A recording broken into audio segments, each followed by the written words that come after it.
These workers are marching outside one of their employers' Vancouver dispatch centres. Their union says they're fighting for long-term labour stability needed in the industry.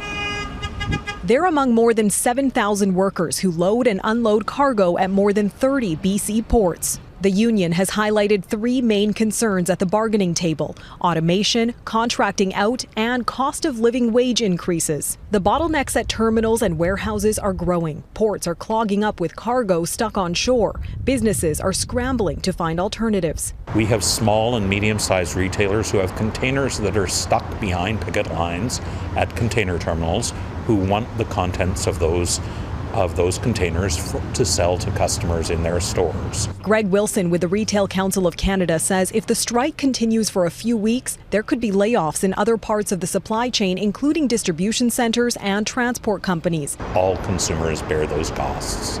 The Vancouver Fraser Port Authority says one of every $3 of Canada's trade in goods outside of North America moves through the Port of Vancouver. So any disruption to port operations has a significant impact globally and on Canadians. This is going to hit affordability for Canadians and Canadian businesses immediately. So we need to see this taken seriously, and we'd like to see the government recall Parliament and start working on back-to-work legislation. There were similar impasses on the U.S. West Coast earlier this month.